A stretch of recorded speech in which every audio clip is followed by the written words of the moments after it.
Hello students and welcome back to our channel once again. In today's video we are going to discuss about 30 plus most important MCQ of your chapter Molecular Basis of Inheritance. Now our aim is to score highest marks in the most important subject of NEET, AIMS and JIPMER which is biology. उसके अंदर हमें अच्छा score अगर करना है तो हमें ज़्यादा से ज़्यादा MCQs को प्रैक्टिस करना होगा. Now to practice more and more MCQ मैं आपके लिए और इजी बना दे रही हूँ. इस चीज़ को आपके लिए लेकर आई हूँ कई सारे MCQs चैप्टर वाइज. ओके, इससे पहले कई सारी वीडियोस मैंने ऑलरेडी अपलोड कर दी हैं. आप डिस्क्रिप्शन बॉक्स के अंदर प्लेलिस्ट चेक कर सकते हो. उसके अंदर मैंने कई सारे चैप्टर ऑलरेडी अपलोड कर दिए हैं. आपको एग्जामिनेशन के अंदर इन सभी क्वेश्चंस को ज़रूर पढ़कर जाना है बिकॉज एग्जामिनेशन में इस तरीके के क्वेश्चन पूछे जा सकते हैं. हो सकता है यही क्वेश्चन रिपीट हो जाए बिकॉज सभी क्वेश्चंस प्रीवियस ईयर MCQs हैं और प्रीवियस ईयर MCQs आपको भी पता है उनकी इंपॉर्टेंस कितनी ज़्यादा है. जितना ज़्यादा आप प्रीवियस ईयर MCQs को सॉल्व करोगे उतना ही ज़्यादा आपको एग्जाम का पैटर्न समझ में आएगा और आपको समझ में आएगा कि एक सिंगल पर्टिकुलर टॉपिक से कितने तरीके के क्वेश्चंस फ्रेम हो सकते हैं. ओके, सो अगर चैनल पर पहली बार ये वीडियो देख रहे हो तो प्लीज़ सब्सक्राइब कर दो. वो जो रेड कलर का बटन है उसे दबा के सब्सक्राइब हो जाओ. प्लस वीडियो पसंद आती है तो लाइक ज़रूर करना एंड जितना हो सकता है उतना इस वीडियो को अपने फ्रेंड्स के साथ शेयर ज़रूर करो. ओके, तो चलिए यहाँ पर हम हमारे पहले क्वेश्चन पर आते हैं. Which of the following RNA should be most abundant in animal cell. ठीक है, इनमें से कौन सा RNA है जो एनिमल सेल के अंदर ज़्यादा पाया जाता है. Option number A rRNA, B tRNA, C mRNA या फिर डी miRNA. ठीक है, ये हमारा क्वेश्चन है नीट 2017 का and the correct option here is option number A rRNA. Okay, NEET 2017 का क्वेश्चन है. rRNA जो है वो मोस्ट अबेंडेंट RNA है जो कि एनिमल सेल के अंदर पाया जाता है. अराउंड 80% ऑफ टोटल RNA किसका होता है, rRNA का. ठीक है, यहाँ पर आपको ये समझ में आ गया होगा. अगर आपका ऑप्शन सही है तो +4 मार्क्स दीजिए और अगर गलत है तो -1 मार्किंग कर लीजिए. नेक्स्ट है if there are 999 bases in an RNA. अगर RNA के अंदर 999 बेसिस हैं जो कि कोड करते हैं for protein with 333 amino acid. So जो बेस होगा at position 901 is deleted such that the length of the RNA becomes 998 bases. So यहाँ पर कितने कोडोन्स होंगे जो कि ऑल्टर होंगे. Option number A 1, B 11, C 33, D 333. NEET 2017 का ये क्वेश्चन है आपका. आई होप क्वेश्चन समझ में आ गया होगा. अदरवाइज फिर से बता देती हूँ कि अगर 999 बेसिस है RNA के जो कि कोड करते हैं 333 प्रोटीन अमीनो एसिड के साथ. नाउ जो बेस है जिसकी पोजीशन है 901 वो डिलीट हो गया है. उसकी वजह से RNA की जो लेंथ है वो हो गई है 998 बेसिस. सो कितने कोडोन यहाँ पर अब ऑल्टर करेंगे, कितने कोडोन अब आगे कोड करेंगे. And the correct option here is option number C 33. ठीक है, वाई बिकॉज अगर हम डिलीट करते हैं 90 फर्स्ट वाली पोजीशन का इसका मतलब हमारे कितने बेसिस बचेंगे, 98 बेसिस. ठीक है, नाउ जिसकी वजह से अगर 98 बेसिस बचे हैं तो इधर 333 में से क्या बचेगा, 33 अमीनो एसिड. ठीक है, 33 codons of amino acid will be altered. ठीक है, नेक्स्ट हम चलते हैं.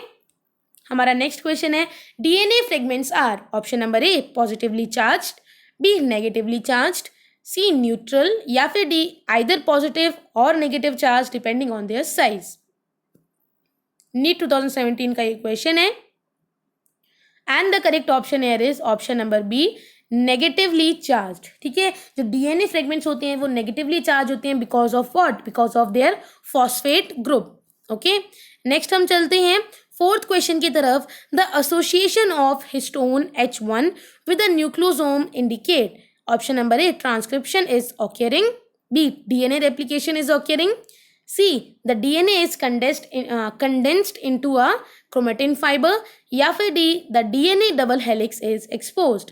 It was a question of NEET 2017 and the correct option here is option number C. The DNA is condensed into a chromatin fiber. ठीक है, सो जो H1 protein होता है वो क्या इंडिकेट करता है, complete formation of nucleosome.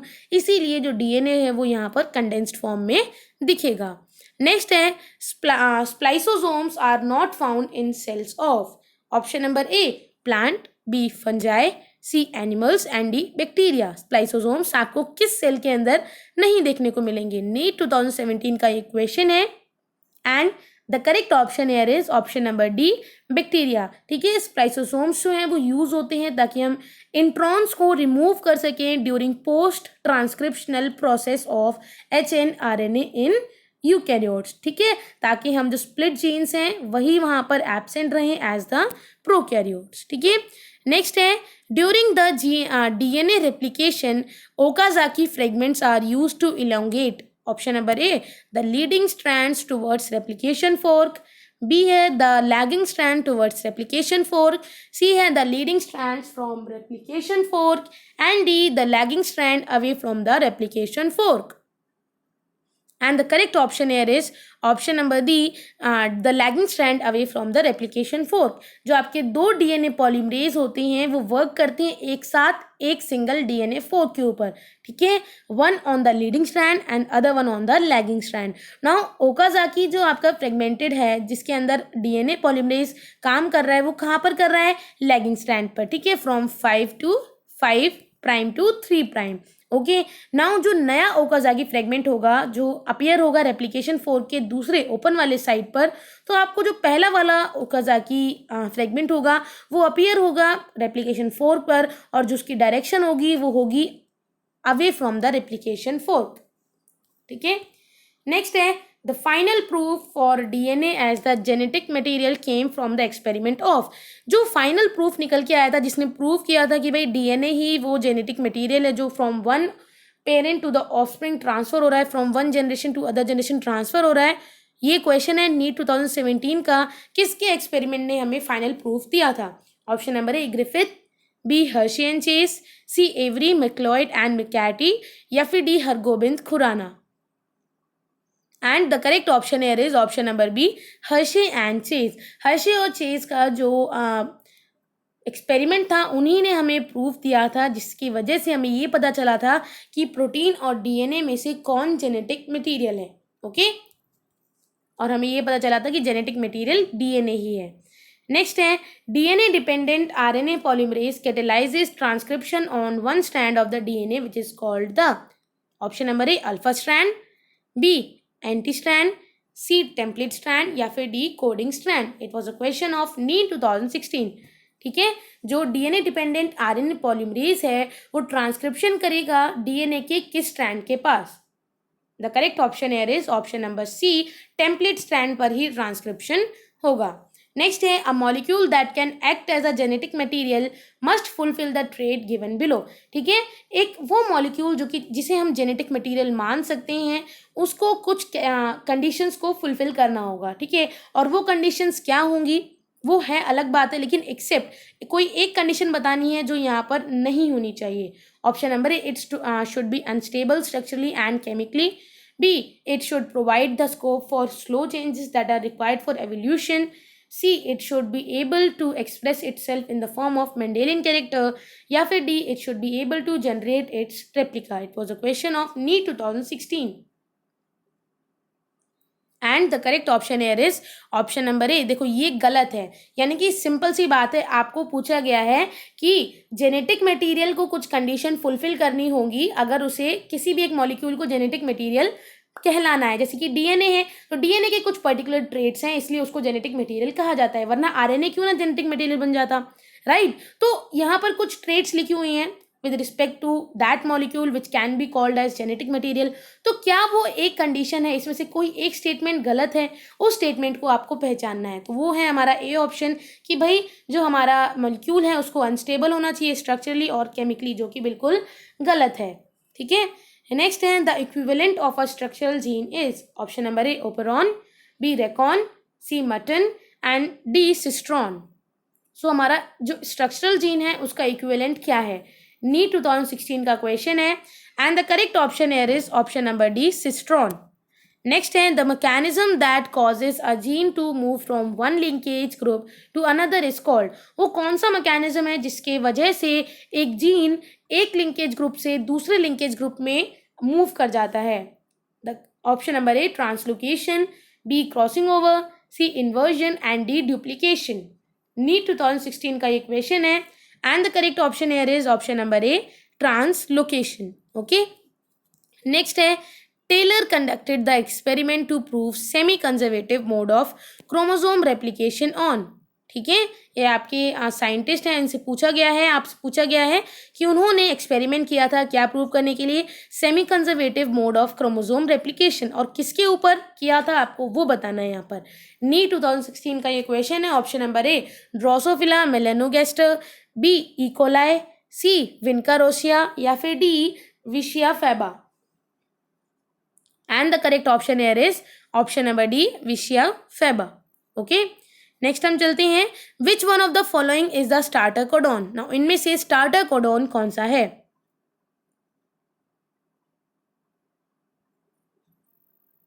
PMT 2016 का ये क्वेश्चन है. And the correct option here is option number A, AUG. Okay.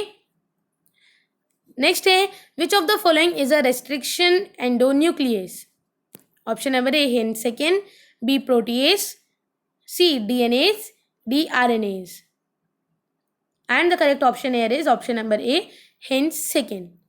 Next है which of the following is not required for any of the technique of DNA fingerprinting available at present. Option number A, PCR यानी कि polymerase chain reaction, B zinc finger analysis, C restriction enzyme, and D DNA hybridization.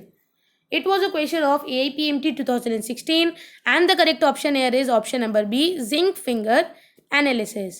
Next चलते हैं. A complex of ribosome attached to a single strand of RNA is known as. ठीक है, option number A polysome, B polymer, C polypeptide, and D Okazaki fragment. And the correct option here is a complex of ribosome which is attached to single strand of RNA is known as option number A, polysome. ठीक है. Next है which of the following is required as inducer for the expression of lac operon. Option number A glucose, B galactose, C lactose, and D lactose and galactose. It was a question of AIPMT 2016 and the correct option here is option number C, lactose. ठीक है, lac operon की expression को करने के लिए inducer की तरह हमें किसकी जरूरत होती है, लैक्टोज की. नेक्स्ट है इन सी अर्किन DNA which is double stranded, 17% of the bases was shown to be cytosine. The percentage of other three bases expected to be present in this DNA are. Option number A, guanine 8.5, adenine 50% and thymine 24.5%. वैसे ही B, C और D में भी आपकी कुछ percentage लिखी हुई है. आपको बतानी है कि अगर साइटोसिन जो है 17% है तो बाकी के तीनों कितने होंगे. And the correct option here is option number D, G यानी कि guanine is equal to 17%, adenine 33%, thymine 33%. हम सभी को पता है कि देखिए 17% अगर हमारी साइटोसिन है, साइटोसिन का अपोजिट होता है ग्वानिन, तो ग्वानिन भी 17% होगा. और उसके बाद 17 जब हम ऐड करेंगे सो 100 में से जितना बचेगा, ठीक है, 100 में से 17 को जब हम ऐड कर देंगे तो उसको हम 100 में से सब्ट्रैक्ट करेंगे तो उतना होगा हमारा एडेनिन और थाइमिन का परसेंटेज. और दोनों में फिर हम हाफ हाफ डिवाइड कर देंगे क्योंकि एडेनिन और थाइमिन दोनों ही एक दूसरे के इक्वल होते हैं. ठीक है, इस तरीके से हम तीनों का परसेंटेज निकाल लेंगे. नेक्स्ट है gene regulation. Wait a second. Gene regulation governing lactose operon on E coli that involves the LAC1 gene product is. It was a question of AIPMT 2015 and the correct option here is option number B, positive and inducible because it can be induced by lactose. ठीक है.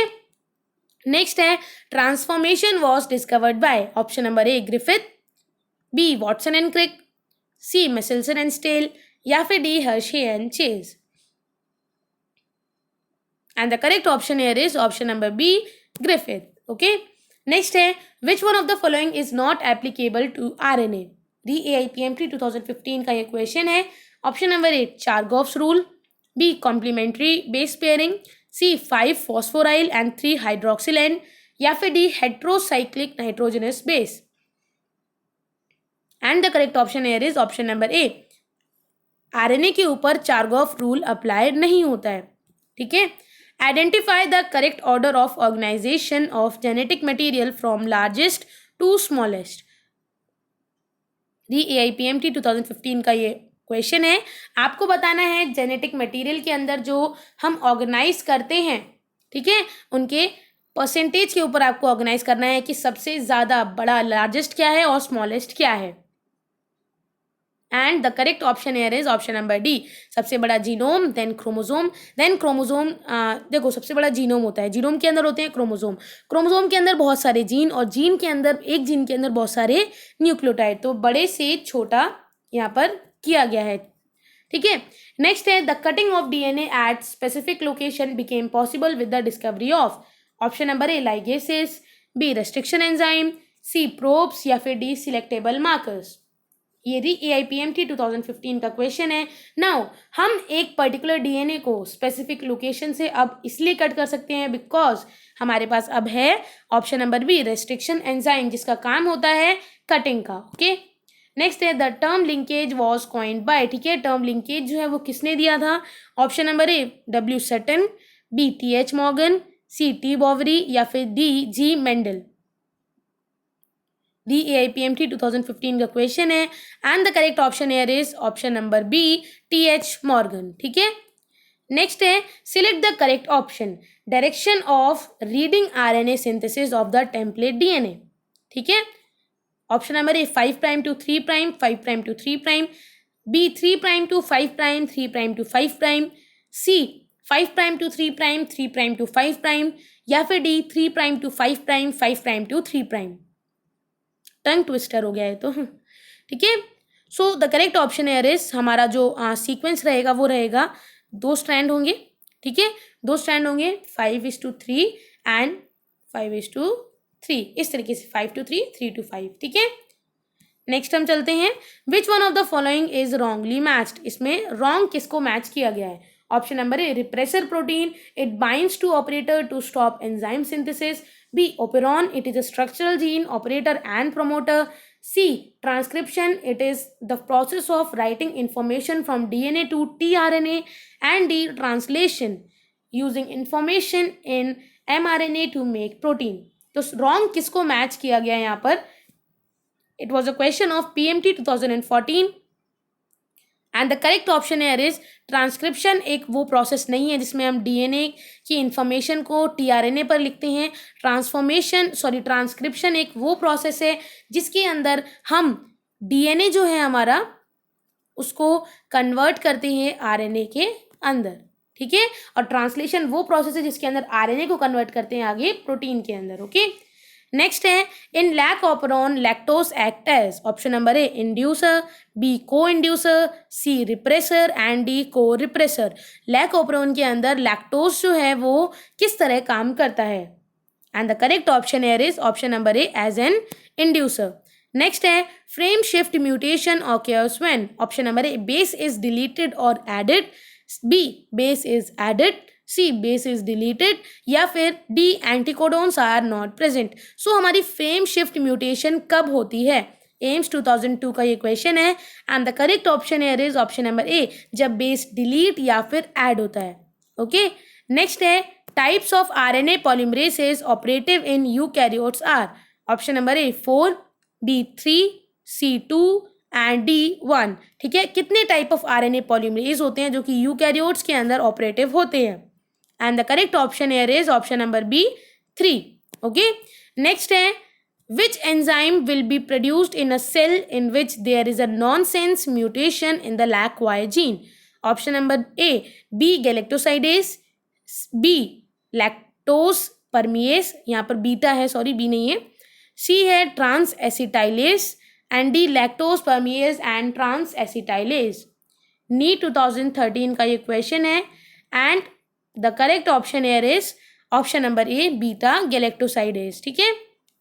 Next है यहाँ पर आपको एक diagram दिखाया हुआ है, आपको बताना है कि इसके अंदर जो ए और सी, ए बी और सी जो आपके ब्लैंक खाली हैं वो क्या है।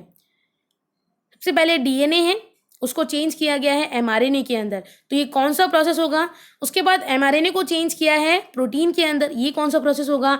उसके बाद प्रोटीन आगे गया है विच इज प्रपोज्ड बाय, किसने प्रपोज किया था इस पर्टिकुलर प्रोसेस को। ऑप्शन नंबर ए वाला है transcription, B is replication, C is James Watson, B. Translation Transcription Erwin Chargaff. C. Transcription Translation Francis Crick. And D. Translation Extension and Rosalind Franklin. And the correct option here is C option, हमारा जो ए है जहाँ पर हम DNA को mRNA में convert कर रहे हैं वो है ट्रांसक्रिप्शन। उसके बाद बी ऑप्शन जो कि है हमारा, जब हम एमआरएनए को प्रोटीन के अंदर कन्वर्ट कर रहे हैं तो वो हमारा ट्रांसलेशन का प्रोसेस होता है। और ये किसने प्रपोज किया था, किसने डिस्कवर किया था? फ्रांसिस क्रिक ने। ठीक है, नेक्स्ट है last question. The colonies of recombinant bacteria appear white in contrast to blue colonies of non recombinant bacteria because option number A non recombinant bacteria containing beta galactosidase, B insertional inactivation of alpha galactosidase in non recombinant bacteria, C insertional inactivation of alpha galactosidase in recombinant bacteria, या फिर D inactivation of glycosidase enzyme in recombinant bacteria. NEET 2013 का ये question है and the correct option here is option number C insertional inactivation of alpha galactosidase in recombinant bacteria. So guys इसी के साथ हमने हमारे 30+ MCQs कंप्लीट किए हैं। अगर आपको वीडियो पसंद आई हो तो प्लीज़ लाइक करना, जितना हो सकता है उतना अपने फ्रेंड्स के साथ इस वीडियो को शेयर करना। Okay, so one more thing, अगर आप चैनल पर पहली बार ये वीडियो देख रहे थे तो प्लीज़ अब तक अगर सब्सक्राइब नहीं किया है तो सब्सक्राइब कर लो, शेयर करो अपने फ्रेंड्स के साथ। मिलते हैं नेक्स्ट वीडियो के अंदर जिसमें कि आपको मैं बताऊँगी कि आपको नीट देने, जब आप नीट देने जाओगे, एग्जामिनेशन देने जाओगे तो एग्जाम सेंटर्स के अंदर आपको क्या करना है, क्या नहीं करना है, क्या पहनकर जाना है, क्या नहीं जाना है, और क्या लेकर जाना है एग्जाम सेंटर पर और क्या नहीं लेकर जाना है। Okay, so guys with that said thank you so much, have a good day, bye bye.